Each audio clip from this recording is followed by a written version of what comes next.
चलो बेटा, आज हम स्टार्ट करेंगे जनरल ऑर्गेनिक केमिस्ट्री। क्या पढ़ेंगे? General organic chemistry.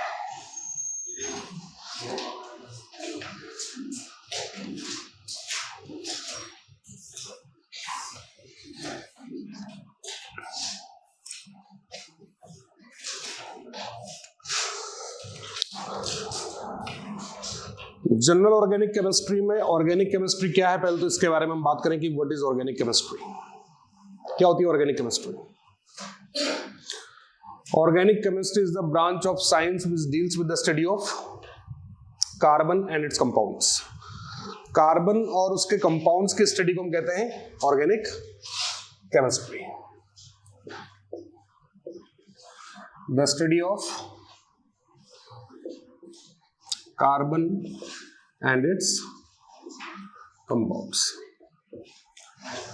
तो कार्बन और इसके कंपाउंड की स्टडी को ऑर्गेनिक केमिस्ट्री कहते हैं। ऑर्गेनिक केमिस्ट्री की स्टार्टिंग जब हुई थी तो अलग अलग साइंटिस्ट आए, है ना। पहले एक बर्जीलियस आया, उसने एक वाइटल थ्योरी दी थी, है ना। उसने बोला कि ऑर्गेनिक यानी लिविंग ऑर्गेनिजम्स। ऑर्गेनिक का मतलब क्या होता है? Living organisms. लिविंग ऑर्गेनिजम्स की बॉडी के अंदर जो मॉलिक्यूल्स होते हैं they are called organic compounds. उसके बाद एक साइंटिस्ट आया होलर, है ना। ये जो वोलर था ये इसी का स्टूडेंट था, बर्जीलियस का। इसने सबसे पहला ऑर्गेनिक कंपाउंड सिंथेसाइज किया लैब के अंदर। ये क्वेश्चन पूछा जाता है ना। First organic compound synthesized in laboratory. Synthetic organic compound पहला कौन सा था? वैसे तो ऑर्गेनिक कंपाउंड ये बोला गया कि ऑर्गेनिक कंपाउंड जो होते हैं वो नेचुरल होते हैं, जैसे एलोवेरा होता है वैसे ऑर्गेनिक कंपाउंड्स नेचुरल होते हैं, है ना। लेकिन वोलर ने सबसे पहले एक ऑर्गेनिक कंपाउंड को लैब में सिंथेसाइज किया जिसका नाम था यूरिया। क्या बनाया उसने? यूरिया। तो फर्स्ट ऑर्गेनिक कंपाउंड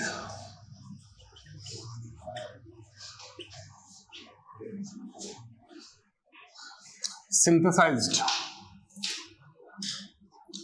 क्या नाम था बेटा उसका? यूरिया। और इसको किससे बनाया था? फ्रॉम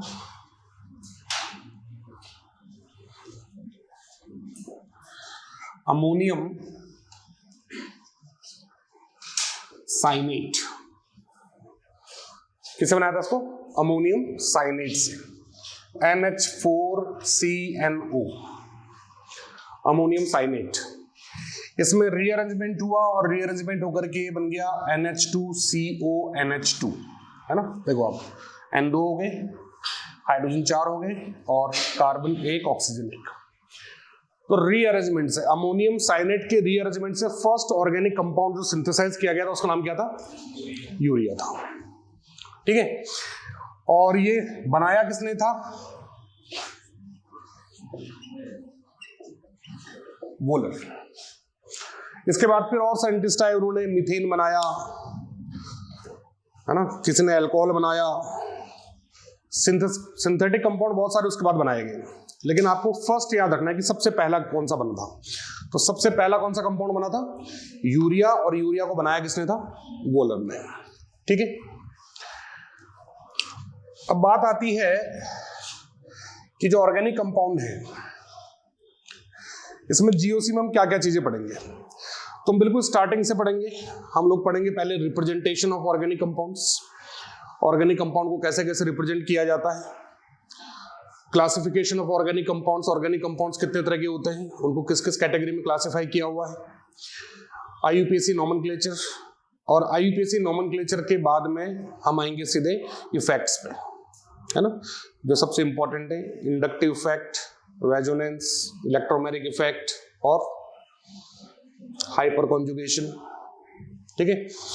और उसके बाद में different types of reaction, intermediates and attacking reagents.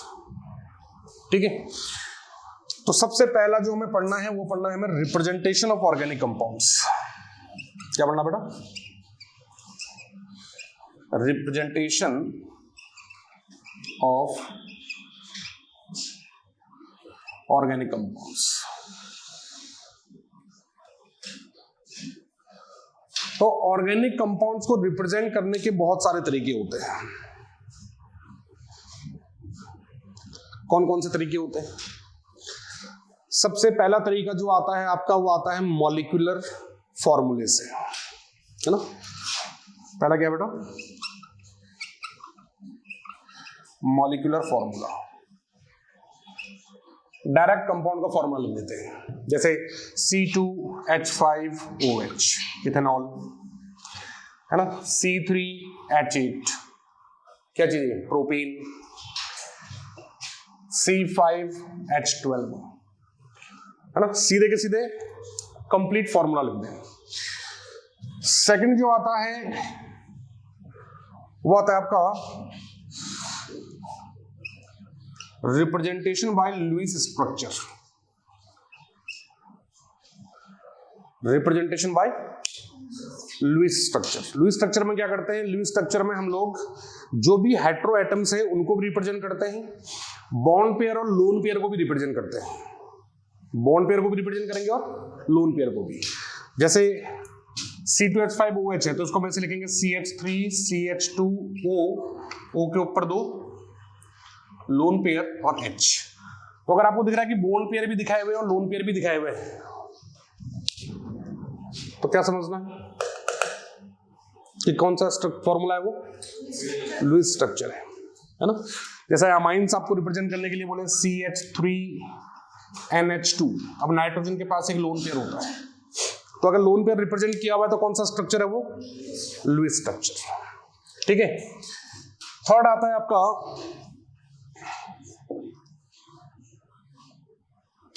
Condensed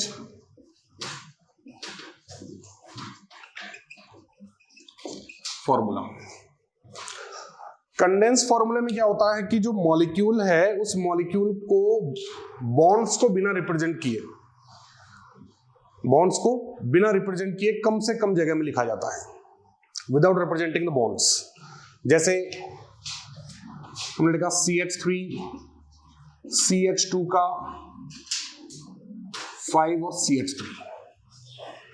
ये किसका फॉर्मूला है? ये एक्चुअल फॉर्मूला किसका? हेप्टेन का। किसका फॉर्मूला है? हेप्टेन का। तो इसमें CH2 को बार बार नहीं लिखा हुआ है। CH2 को एक ही बार लिख दिया और उसके 5-6 ग्रुप, तो CH2 का आगे क्या लगा दिया? 5, है ना।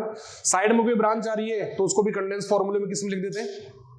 ब्रैकेट में लिख देते हैं, है ना। जैसे मान लो मैं लिखूं CH3CH, ठीक है। अब यहां से एक ब्रांच है साइड में CH3, फिर C के साथ में 2 ब्रांचेस हैं और लास्ट में CH3। अब इसको अगर मैं लिखूं एक्सपेंड करके, इसी को एक्सपेंड करके अगर लिखूं, इसी को एक्सपेंड करके इसको लिखूं तो उसको बोलते हैं एक्सपेंडेड फॉर्मूला। क्या बोलते हैं? Expanded formula. एक्सपेंडेड फॉर्मूला क्या होता है? इसी को अगर एक्सपेंड कर लिखे तो कैसे लिखेंगे? CH3, फिर CH2 के 5 है, C2 3 4 5, CH2 के 5 और लास्ट में वापस CH3।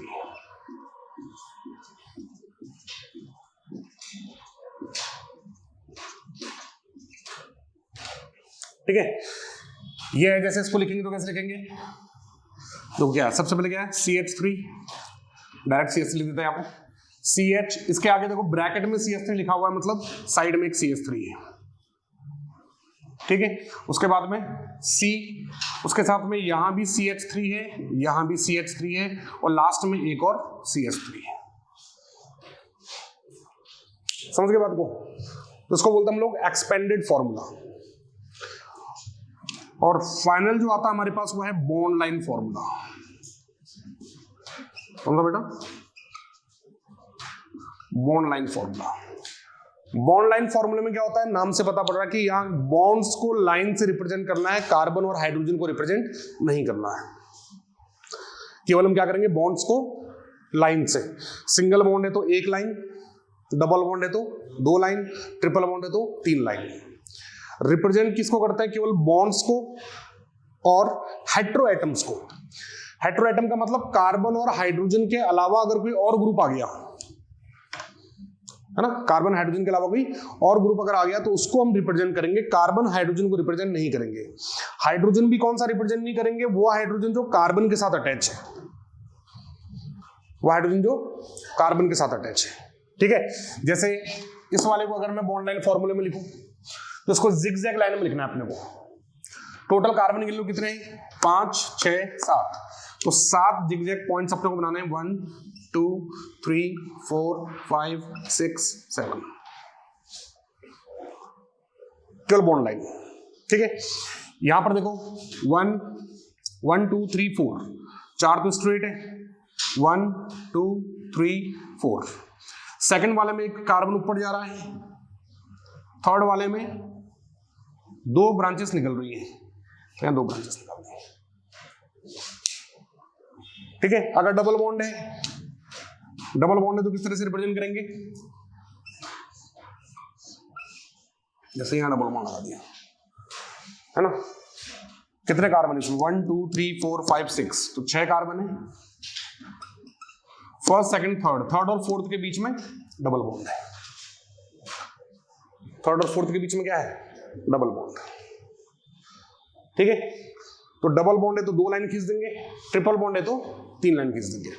जैसे अगर मैं आपको बोलूं कि CH3 CH2 CHO, इसका बॉन्ड लाइन फॉर्मूला बनाओ, तो कैसे बनाओगे, 1 2 3 कार्बन है, 1 2 3। इस कार्बन के साथ CHO को कैसे लिखते हैं, CHO ऐसे होता है, C डबल बॉन्ड O और H, है ना। तो कार्बन के साथ हाइड्रोजन अटैच है, तो यहां पर आपको इसको लिखने की जरूरत नहीं है, आप सिंपल से लिखेंगे, समझ गए बात को। तो अंडरस्टूड है कि यहां पे एक हाइड्रोजन अटैच है ना। अगर हम लिखें CH3 CO CH2 CH2 CH3, कैसे लिखोगे, कार्बन कितने, 1 2 3 4 5, तो 5 कार्बन बनाओ, 1 2 3 4 5। और सेकंड नंबर वाला जो कार्बन है उस पे कीटोन है, कीटोन को कैसे लिखते हैं हम लोग, C डबल बॉन्ड O, तो यहां पर हम क्या लगा देंगे, डबल बॉन्ड O, ठीक है। तो इसको बोलते हैं कौन सा फॉर्मूला, बॉन्ड लाइन फॉर्मूला। तो इस तरह से 5 तरीके से हम लोग किसी भी ऑर्गेनिक कंपाउंड को रिप्रेजेंट कर सकते हैं।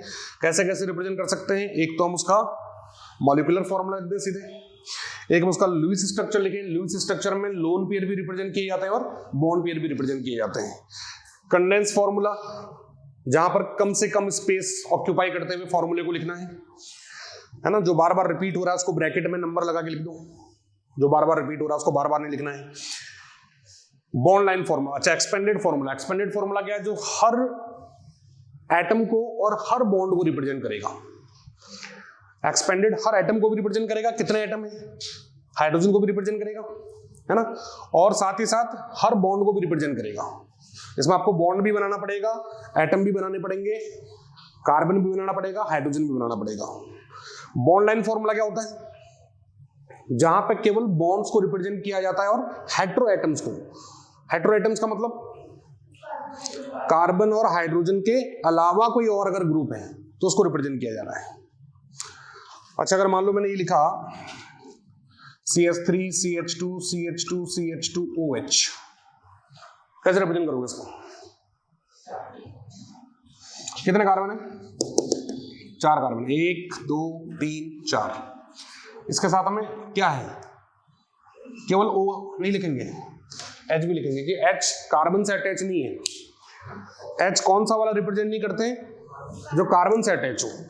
बाकी अगर किसी दूसरे ग्रुप से अटैच हो तो उसको लिखना पड़ेगा। समझ गए बात को, ठीक है।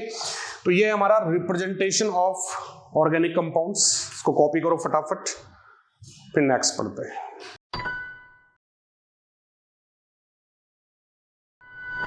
नेक्स्ट हम पढ़ेंगे डिग्री ऑफ कार्बन। क्या बेटा, डिग्री ऑफ कार्बन।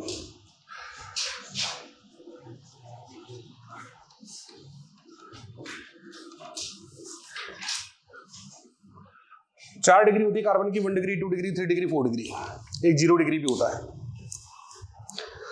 ना। 1 डिग्री 2 डिग्री 3 डिग्री और 4 डिग्री। ये डिपेंड करता है कि वो कार्बन और कितने कार्बन से अटैच है। तो डिग्री ऑफ कार्बन क्या होती है?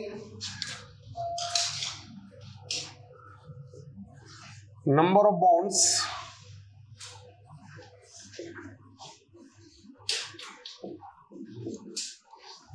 Attached with carbon. एक कार्बन और कितने कार्बन के साथ बॉन्डेड है ना? जैसे हमने कहा CH3 ये कार्बन कितने कार्बन के साथ बॉन्डेड है? एक के साथ, तो ये 1 डिग्री है। ये कार्बन कितने के साथ बॉन्डेड है? एक के साथ, तो ये भी 1 डिग्री है ना? अगर हम लिखते हैं CH3 CH2 CH3 ये कार्बन कितने के साथ बॉन्डेड है? एक के साथ, तो ये 1 डिग्री है। ये कार्बन इधर भी अटैच है, इधर भी अटैच है, तो ये 2 डिग्री है। ये कार्बन एक ही तरफ अटैच है, तो ये 1 डिग्री है। अगर हम लिखें CH3 CH3 CH3 ये कार्बन कितने के साथ अटैच है? एक के साथ, तो ये 1 डिग्री। ये कार्बन कितने कार्बन से अटैच है? 1 2 3, तो ये 3 डिग्री। ये कार्बन कितने से अटैच है? 1 डिग्री, ये 1 डिग्री। हाइड्रोजन का ध्यान रखना, कई बार है ना नंबर ऑफ डिग्री बोल देंगे, 3 डिग्री कार्बन एंड हाइड्रोजन दोनों पूछ लेते हैं, है ना? तो यहाँ पर नंबर ऑफ 1 डिग्री कार्बन बोले तो 1 डिग्री कितने कार्बन है? 3। और 1 डिग्री हाइड्रोजन कितने हैं? 3 3 3 9। 1 डिग्री कार्बन के साथ जो हाइड्रोजन अटैच है उनको क्या बोलते हैं? 1 डिग्री हाइड्रोजन, है ना? हाइड्रोजन जो अटैच है किसके साथ? 1 डिग्री कार्बन के साथ, उसको क्या बोलेंगे? 1 डिग्री हाइड्रोजन। तो 1 डिग्री कार्बन कितने यहाँ पे? 3। इसके साथ हाइड्रोजन कितने अटैच है? 3 3 3 9। 2 डिग्री कार्बन कितने यहाँ पे? एक भी नहीं, हाइड्रोजन भी नहीं होंगे। 3 डिग्री कार्बन कितने यहाँ पे? 1। और 3 डिग्री हाइड्रोजन कितने? 1। समझ गए बात को? अगर हमने लिखा CH3 CH2 CH3 CH3 यहां भी CH3, ठीक है? तो बताओ ये कार्बन कौन सा है? ये कार्बन 4 डिग्री, चारों तरफ कार्बन से अटैच है। ये कार्बन इसमें टोटल 1 डिग्री हाइड्रोजन कितने हैं? पहले तो बताओ 1 डिग्री कार्बन कितने हैं? 1 डिग्री कार्बन कितने हैं? 4। 1 डिग्री हाइड्रोजन कितने हैं? 12, है ना? एक 1 डिग्री कार्बन पे 3 1 डिग्री हाइड्रोजन होंगे, ठीक है? 2 डिग्री कार्बन कितने हैं? 1। और 2 डिग्री हाइड्रोजन कितने हैं? 2। 3 डिग्री कार्बन कितने हैं? 0, तो हाइड्रोजन भी 0 होंगे। 4 डिग्री कार्बन कितने हैं? 1। 4 डिग्री कार्बन पे कभी भी हाइड्रोजन नहीं हो सकता, है ना? कार्बन की वैलेंसी कितनी होती है? 4। अब 4 वैलेंसीज का मतलब क्या हुआ कि 4 की 4 कार्बन से अटैच है, तभी तो वो 4 डिग्री है, तो उसमें हाइड्रोजन एक भी नहीं होगा। समझ गए बात को? अगर आपसे बॉन्ड लाइन फॉर्मूला बना हुआ आ जाए, उसमें पूछे कि भी डिग्री बताओ,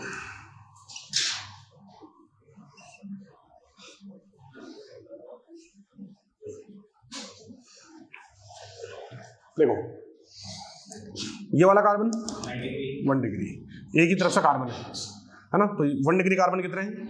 ये 1 डिग्री, ये भी 1 डिग्री, ये भी 1 डिग्री, ये भी 1 डिग्री, ये भी 1 डिग्री, ये भी 1 डिग्री, ये भी 1 डिग्री। कितने 1 डिग्री हो गए? 1 2 3 4 5 6 7, है ना? 1 डिग्री कार्बन कितने हैं? 7। तो 1 डिग्री हाइड्रोजन कितने होंगे? 21। एक कार्बन पे 3 होते हैं, है ना? तो कितने हो गए? 21। 2 डिग्री कार्बन कितने हैं? 2 डिग्री कार्बन कितने हैं? 1। और कोई दिख रहा है क्या 2 डिग्री? नहीं है, 1। तो 2 डिग्री हाइड्रोजन कितने होंगे? 2, ठीक है? 3 डिग्री कार्बन कितने हैं यहाँ पे? एक ही है, 1 2 3, है ना? 1। हाइड्रोजन कितने होंगे? 1। 4 डिग्री कार्बन कितने हैं यहाँ पे? देखो ये वाला कार्बन 1 2 3 4 चार तरफ से जुड़ा हुआ है, ये वाला कार्बन 1 2 3 4 चार तरफ से जुड़ा हुआ है, 2 4 डिग्री हाइड्रोजन कितने होंगे? 0। 4 डिग्री कार्बन पे कभी भी हाइड्रोजन नहीं होता है। समझ गए बात को? क्लियर हो रही है बात, नहीं हो रही? बताओ इसमें 1 डिग्री कार्बन कितने हैं? 1 डिग्री 1, 1 डिग्री 2, 1 डिग्री 3, 1 डिग्री 4 है ना। 1 डिग्री कार्बन कितने हैं? 4। तो 1 डिग्री हाइड्रोजन कितने होंगे? 12। 2 डिग्री कार्बन कितने हैं? ये वाला 2 डिग्री, ये वाला 2 डिग्री, ये वाला भी 2 डिग्री है ना। तो 2 डिग्री कार्बन कितने होंगे? 3। 2 डिग्री हाइड्रोजन कितने होंगे? 6। पक्का? 6 है ना। हर किसी का 2 हाइड्रोजन अटैच होते हैं, या 2 हाइड्रोजन, या 2 हाइड्रोजन, या 2 हाइड्रोजन। 3 डिग्री कार्बन 1 और 3 डिग्री हाइड्रोजन वो भी 1। 4 डिग्री कार्बन है क्या इसमें कोई? अच्छा 2 डिग्री कितने बताया आपने? 3। कौन कौन से? 1 2 3। ये वाला कार्बन क्या है? 3 डिग्री। ठीक है, 3 डिग्री 2 होंगे यहां पे। ये भी तो 3 डिग्री है। ये तो O से जुड़ा है ना, O से थोड़ी दिखते हैं हम लोग, किसे दिखते हैं? कार्बन से दिखते हैं। तो यहां पर एक तो ये 3 डिग्री हो गया, 1 2 3 कार्बन से जुड़ा है, एक ये हो गया 1 2 3 कार्बन से जुड़ा है। तो 3 डिग्री कार्बन कितने होंगे यहाँ पे? 2। लेकिन 3 डिग्री हाइड्रोजन कितने होंगे? ये भी 2 होंगे, है ना। यहां पे एक H और यहां पर भी एक 1 2 3 4। इस पे H नहीं होगा, एक ही होगा। OH आ गया ना इसकी जगह पे। ठीक है। 4 डिग्री कार्बन कितने हैं? और 4 डिग्री हाइड्रोजन 0। समझ में आई क्या बात? अच्छा एक बात और ध्यान रखना कि फिनॉल्स इनमें 1 डिग्री 2 डिग्री कार्बन नहीं दिखाता साइक्लिक स्ट्रक्चर में।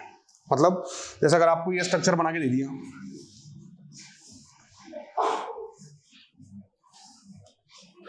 है ना, और आपसे पूछा कि ये कौन सा कार्बन है, ये कौन सा कार्बन है, तो ये एक अलग कंपाउंड है, ये एक अलग कंपाउंड है फिनॉल, है ना। हम 1 डिग्री 2 डिग्री 3 डिग्री किस में देखते हैं? एल्केन्स, एल्कीन्स, एल्काइंस में। ठीक है। फिनॉल एक नई कैटेगरी आ गई तो इसमें आपको देखने की जरूरत नहीं है। समझ में आ गई क्या बात? डिग्री समझ में आई? चलिए, तो ये हो गया हमारे डिग्री ऑफ कार्बन। इसके बाद में हमारे पास आता है क्लासिफिकेशन ऑफ ऑर्गेनिक कंपाउंड्स।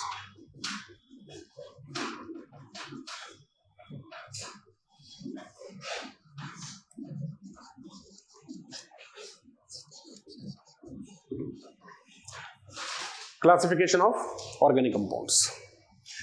तो ऑर्गेनिक कंपाउंड जो है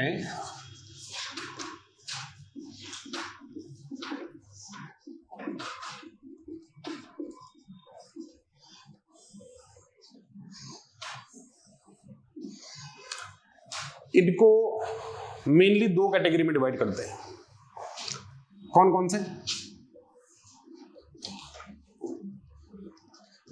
open chain and close chain, या फिर इनको हम असाइक्लिक एंड साइक्लिक कंपाउंड्स कह सकते हैं। Acyclic and cyclic. असाइक्लिक में 2 कैटेगरी आती है। कौन कौन से? एक तो सैचुरेटेड, संतृप्त, और एक अनसैचुरेटेड, असंतृप्त। सैचुरेटेड क्या होते हैं? जहां पे कार्बन के बीच में सारे सिंगल बॉन्ड होते हैं। याद रखना, कार्बन के बीच में, कार्बन के बीच में क्या होने चाहिए? Single bond. जिनको हम एल्केन्स भी कह देते हैं, है ना, एल्कोहल्स भी हो सकते हैं, कीटोन्स भी हो सकते हैं, एल्डिहाइड्स भी हो सकते हैं, क्योंकि हम क्या बोल रहे हैं, कार्बन कार्बन के बीच में सिंगल बॉन्ड होना चाहिए।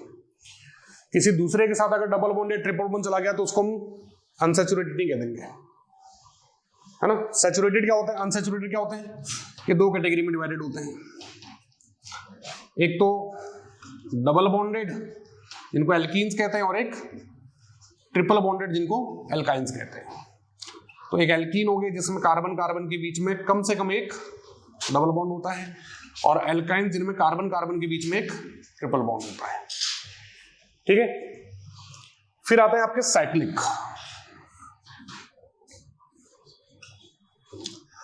साइक्लिक कंपाउंड दो तरह के होते हैं, कौन कौन से, homocyclic and heterocyclic. Homocyclic and heterocyclic, समचक्रीय विषमचक्रीय। होमोसाइक्लिक क्या होते हैं, जिनमें साइकिल में केवल कार्बन होते हैं, ओनली कार्बन। हेट्रोसाइक्लिक क्या होते हैं, जिनमें साइकिल के अंदर कार्बन के अलावा कोई तीसरा एलिमेंट आ जाए, दूसरा एलिमेंट आ जाए, है ना। जैसे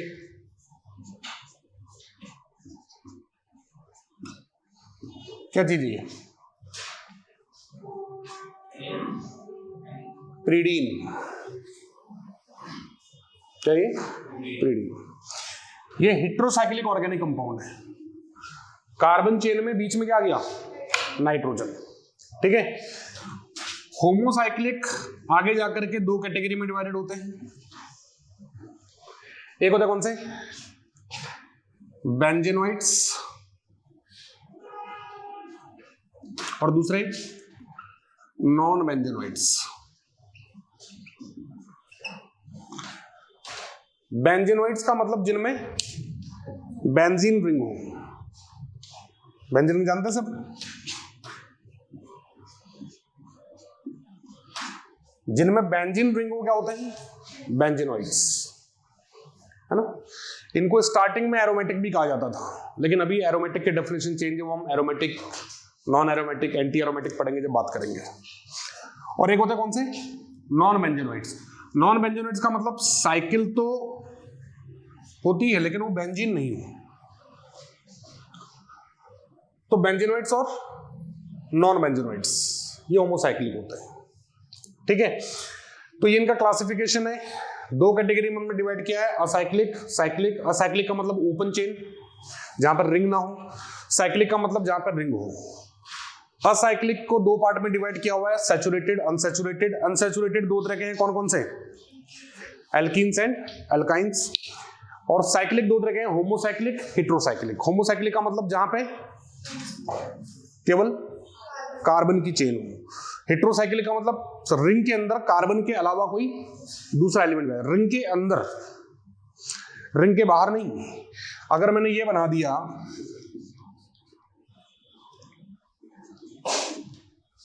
इसको होमोसाइक्लिक बोलोगे, हेट्रोसाइक्लिक बोलोगे, होमोसाइक्लिक, क्योंकि रिंग के अंदर तो सारे कार्बन है ना। बाहर भले ही वो चला गया लेकिन वो रिंग के अंदर नहीं है ना। तो ये भी क्या कहलाएगा, होमोसाइक्लिक कहलाएगा। और रिंग के अंदर अगर कोई दूसरा एलिमेंट आ गया, किसके अलावा, कार्बन के अलावा, रिंग के अंदर, तो क्या कहलाएगा, हेट्रोसाइक्लिक। होमोसाइक्लिक दो तरह के हैं, बेंजेनोइड्स, नॉन बेंजेनोइड्स। बेंजेनोइड जिनमें बेंजीन रिंग मिलती है, नॉन बेंजेनोइड जिनमें बेंजीन रिंग नहीं मिलती है। समझ गए बात को। तो ये हो गया हमारा जनरल इंट्रोडक्शन आज का, किसका, ऑर्गेनिक कंपाउंड्स का। ठीक है,